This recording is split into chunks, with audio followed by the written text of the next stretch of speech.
2025. Keep this date this year.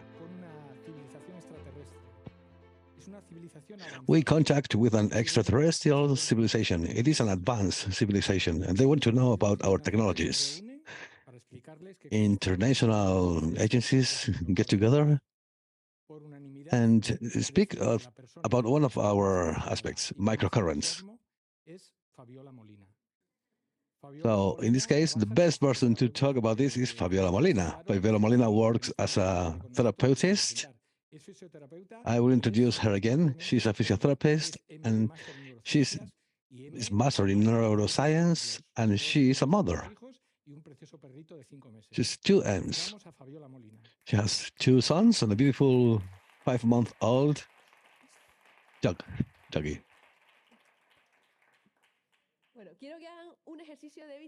Well, I want you to make a visualization exercise. And imagine that you were born 100 years ago in a Pacific island, Pacific Ocean island, without any contact with the civilization. It is a community, small community, the hunter and collecting, where they eat a lot of fish, a lot of fruit, vegetables, and they have a very close contact among them. Maybe they have some dispute with the mother-in-law, but generally they are very relaxed. They make a moderate. They do a moderate exercise. There is no sugar. There's no sugar in this island. There's no social networks. There's no digital dementia. They are not all the time connected to anything. So they have a lot of contact with family and friends. Some little dispute, which is natural because of the lands or something, but they really live very, very relaxed. Can you imagine this? Very relaxed way of life, from always. These communities, there are very few now. They don't suffer strokes. They don't know what is a palsy. They have very few cardiovascular diseases because they have very good food, and they do exercise, and they also have a society, a very harmonized community. They live very well. There are very few communities like this, less and less. But there are some registries of this type of populations where we can see that diseases are very scarce. When an individual of this community left the island and started having sugar, having dairies, they started to have diseases of cholesterol, blood pressure, etc. In this regard, we must take into account, as Eduardo was saying before, that this is the way we should be living. We are designed to live in one of these communities with a lot of social contact, with fresh food, which is not what we have today. And the industrialization of the world is aparting us from our natural status. And this generates, in many circumstances, a situation of the stress in the body to which we are not used in a chronic manner. So we can have some peaks of society that are even good, but not if they are maintained in time. In this regard, for somebody that generates stress, Sonia Looping, who is a psychologist studying the stress, defines 4 factors that make a person to perceive the stress. First of all, it is novelty. If there is something novel, if there is something new, automatically the person will detect it as something stressing because it is something unknown. We see this many times with people dealing with NESA, because since it is something new, it will generate some stress of confidence. And I remember the first time I saw this perfectly. Apart from being something new, it is something unpredictable, something that we cannot expect, since it is since it is new, we don't have any previous experience. So this also generates stress in this person. Then another thing is losing control, to be out of control. If we don't have control of the circumstances, we will have a state of anxiety and stress. And the last one is a threat to personality, or a threat to your person, to yourself, physically or psychologically. This will generate a situation of anxiety. So, taking into account these 4 points, we must understand that anxiety is a very subjective issue, depending on the interpretation we have of these 4 factors. A person will have anxiety, will suffer from anxiety or not. How this happens? Well, we receive the information, the limbic filters this information, and then we emit a response. What does the limbic depends on of our previous experiences and many factors we can have in our memory in that moment. So this is a key factor to be able to control and address and direct the situation of anxiety, of stress, and the stress of a person. What will be our treatment based in? It will be the first thing we have to understand is how this patient performs. And to do this, first thing is communication, but bidirectional communication. We need to receive the information from this patient to understand what are their, their, their attitudes, to see how they filter this limbic, their circumstances. And on the other hand, as Margarida was saying before, we must make these patients see what the problem is. So the communication must be directional. We received information to know what's going on, what's happening to this patient, and be able to convey a message to this patient. Tell them what should change. So this psychological therapy is ideal to be combined with neuromodulation, because even though we want to neuromodulate a patient, if they believe that he must be stressed continuously, what happens is when they come to therapy, they leave the center very relaxed, and this situation of relax lasts very, very shortly, because there is something in the base that is provoking this stress. So when somebody asks me, how long are the effects of the modulation? How long it takes these effects? How long will be the treatment? 2 weeks, 3 weeks, 1 year? When will the previous effects will come back? Well, depending on the triggering factors. Depending on the triggering factors of the patient, we will achieve our objective to avoid not to have any of these problems. So we need a multidisciplinary team. It is not only, I mean, it is not enough just placing these electrodes and everything will be solved. No. When we talk about stress, and I will be very brief because Eduardo did a wonderful presentation. So we have 3 types of stress. Well, there are many more, but basically we have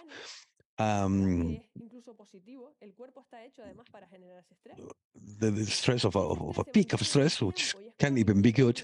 If this stress is maintained in time and becomes chronic, then we have a situation of general anxiety, chronic anxiety, that will trigger some processes in the body that can provoke diseases.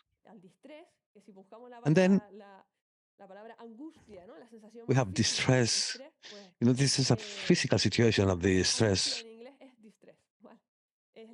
So only the word distress is like, it's very clear. It's physical. This is a reason for many people to come to our center. Many patients come to our center saying they have a pain in the chest, in the sternum, and they think it is a muscular. Do you have any patients of this, I'm saying, with a muscular pain in the chest? Well, the normal thing here is that they have a situation of distress, anxiety, and they feel this pressure. When we treat the autonomous nervous system, we must think that it works as it was the floor where we will build a tower. So we have this ground, this could be irregular ground, could have some inclination, or could be flat. But the autonomous nervous system is like the floor, the ground, and we will be placing parts on this ground. We can add parts depending of the habits, of life habits we have. If we have a poor sleep, because we don't have a very good life habits, we go to bed very late, always with a smartphone, and we have a lot of problems that we cannot solve. If we don't eat well, if we have toxic habits, well, this tower will have more and more parts. And if the ground is not stable, most probably it will fall down. If we have a stable ground, it is very probable for the tower to maintain, to hold more of these parts. So in this type of ground, volcanic, it is very difficult, for example. With very few parts, the tower will fall down. But if we have a very stable floor, we could add more and more parts. What happens if we don't have many pieces, many parts? Because we have a good floor, good ground, and we have good habits. We will perform much better. We will have a much better quality of life. We will have much better ideas for our needs than in this irregular ground. So the ideal thing is to have a flat surface or an autonomous nervous system which is sufficiently adapted to be able to hold this tower, the tower that we want. Nesa technology, one of the things that this technology generates is an improvement in this autonomous nervous system and the nerve that better defines the functions of the body is the vagus nerve. The vagus nerve is normally known as this typical image of sympathetic, parasympathetic system with some functions here, some functions there. Many times the functions are not separated, but they have to be harmonized. And we must take into account that the vagus nerve not only controls at the level of respiratory airlines and other specialties, but also modulates the chronic pain. The vagus tone is very important for the interpretation of a pain by our body. So if a person is in anxiety, he will probably, or they will probably end up developing some pain. It also has to do with the immune system. It is proved that a low vagus tone can generate inflammation at the systemic level. In this regard, these Nesa currents will generate a response which is very interesting.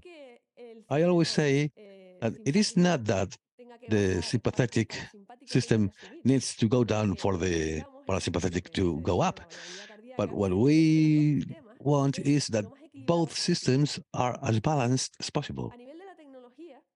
At the level of technology, NESA microcurrents,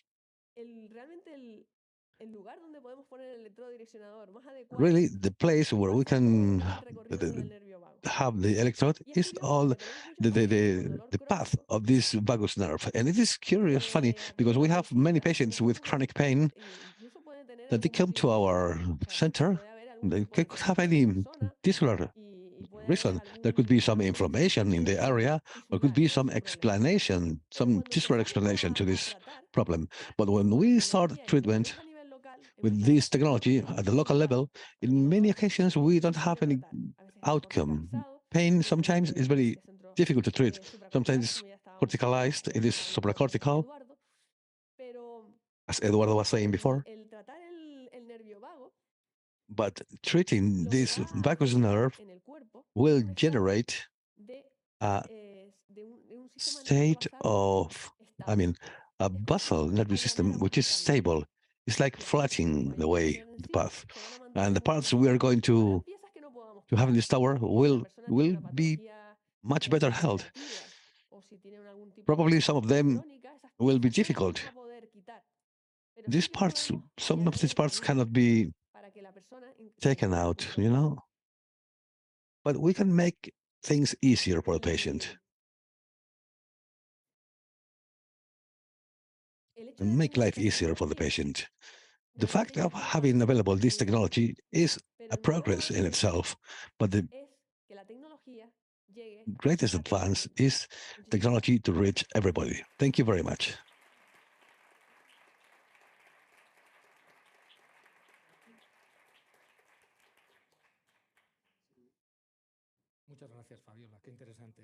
Thank you very much, Fabiola. Very interesting.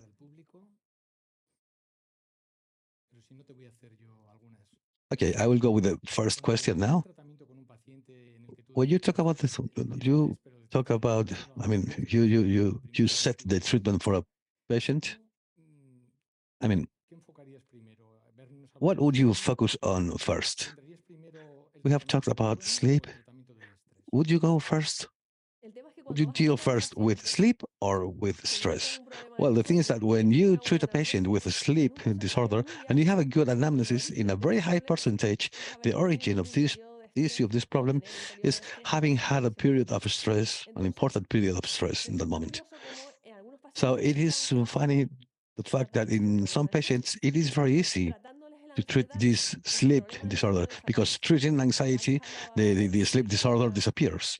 Bernie was saying before that there are some phases in the sleep, some of them sympathetic, some other parasympathetic. If we are always in the sympathetic phase, it will be very difficult to reach the profound, the deep phases of the sleep. And it will not be a good sleep. So patients, people, when they go to sleep, will have easier to get to these deep phases of the sleep, which is what really repairs, what really regenerates. So it is when patients say, I woke up this morning and I was not tired. You also talked about you have this directioner in the vagus nerve, which is a very long nerve. Where exactly you place? Well, there are two main places. One is here in the sternum with program 7. Well, for some people it's better program 2, but usually what we do is it's a 2745 in the sternum. Some other people is prefer, and it's better for them to use, to place it on the mesenteric, because they may have any digestive inflammation. Well, if the patient has a digestive pathology associated, that could also be associated to the lack of sleep, the bad sleep. Well, in this case, the digestive process will be altered, and there are many diseases that are closely related to this situation of stress maintained in time, and this vagus tone. There are some research done with well, maybe you weren't here yesterday, but there are some flat, the planaries, flat worms that if you cut them in 25 pieces, you have 25 worms. In this case, they cut one of these worms in two, and they change the polarity of these two worms in such a way that the animal, instead of creating the tail or the head, created two heads or two tails. So the one with two heads, the only that could survive.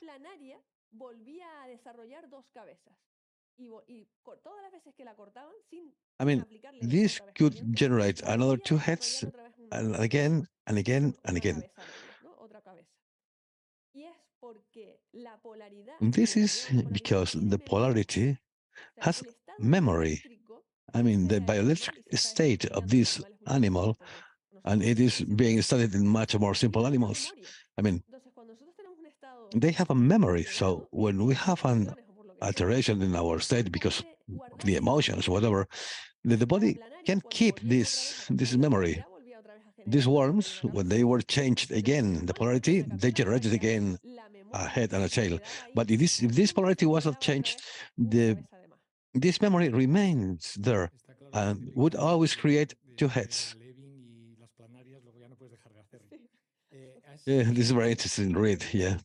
So you said in the previous question, the 2745 as a program, because we have another question here for the people who are listening through streaming, to whom we say hello, which are not very familiar with this technology.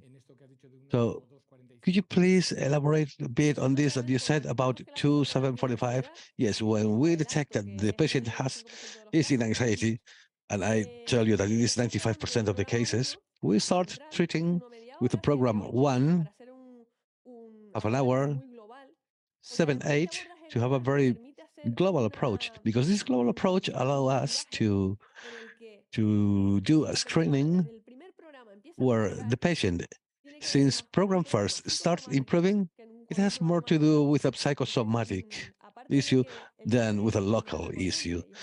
And also the patient get used to the current.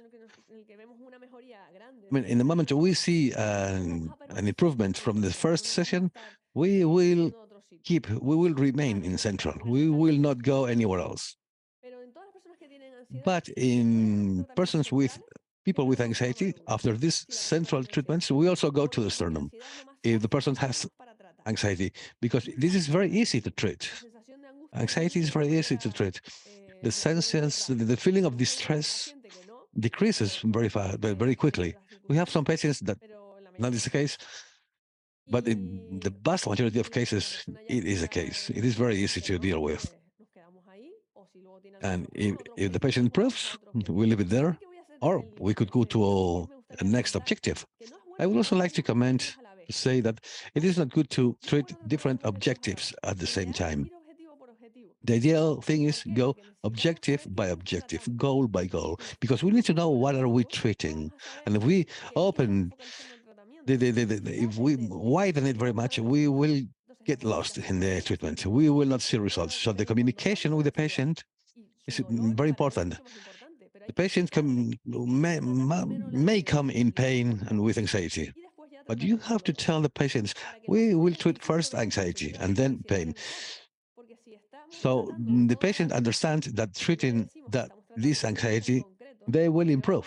And they need to know what is being treated in this moment. What is the treatment for?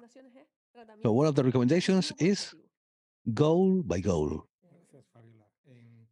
Tú tienes el ojo clínico, además interpretas el lenguaje verbal, como nos ha dicho el profesor Zamorano. So you like to interpret the verbal language, but do you have another ways of evaluating stress in patients? Yes, we are using cortisol, very easy to use. And well, sometimes the only question I could have here is that it should be used at the same time, and sometimes you have the same patient at different times in the day. We have the aura ring and the cardiac variability. Cardiac variability gives us a lot of information. And we have a battery of questions, some questionnaires, the GA7, which is the easiest one for anxiety. I mean, GAT7 is, I mean, we do this for every patient because every patient has a degree of anxiety. We have another practical question here. See how you can fit this in your presentation. How can you explain the patient that he could either spend 1 year under treatment when we always think of treatments like 2-3 days, 1 week? I mean, microcurrents is not for 1 week. Well, the key to tell a patient that it is 1 year treatment is to tell them that it is 1 year treatment, as easy as that. So you sit in front of the patient and tell them what, with your condition, most probably it will be 1 year treatment. Why? Because if they start thinking about it, maybe they can think that you are not very secure. I mean, you have to be very clear from the beginning. I mean, they will not like the news that they are going to be 1 year under treatment, but they will assume it. I only tell this to patients with fibromyalgia. What I do is, if you go to the gym, for example, will you get results in the first 2 weeks going to the gym? No, it is something that you must make a habit, include it in your life. And so this is the same. And we must not be ashamed of it because these are people with no other solution. And maybe they've been trying to find a solution for years. Let's say, well, maybe 1 year, maybe 1 year it is too much, but let's imagine it is 3-4 months treatment. What is 3-4 months of treatment if this patient has no other option? If this patient has already tried everything? No doubts at all. Speak clear and tell them it is 3-4 months or a year. Because patients are like dogs. I mean, they smell fear. They smell doubts. So you have to leave your doubts behind and your fears, and things are like they are. And I did not establish this to be 1 year treatment. It is a clinic issue. I mean, it is not something that we are inventing now. Many people say, how can I tell someone to have 1 year treatment? I usually tell people, them, well, you have another center half an hour from here. I am not saying that you need to come with me. I am saying that you need to do this. Finally, they come with you. But the thing is that we need to talk about the treatment, not about myself that come to my center. So you have to explain them that this is the only possible treatment after having tried them all. Well, then we have the economic aspects, but this is not present at the moment. And do you need a room with a starry night ceiling to give this news or what? No, that's a joke. Okay, another question. Do you have any experience with cases of disassociation? Is it a good idea to have the program 1 during different sessions of psychological dissociation? Yes, I think.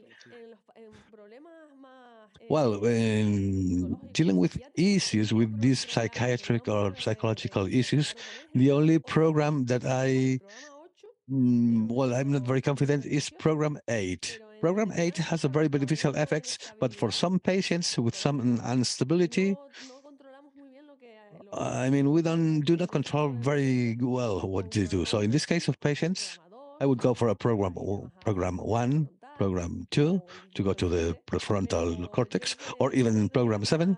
But I would try to avoid program 8. Well, we have more questions, but we don't have much time. So the floor is yours for your final conclusion. The autonomous nervous system I've always been told, I mean, well, and I always used to say that what is good for everything is not good for anything. I mean, not one thing can work for many different things. We need to think that the autonomous nervous system is the floor, again, is the ground on which we will build our health.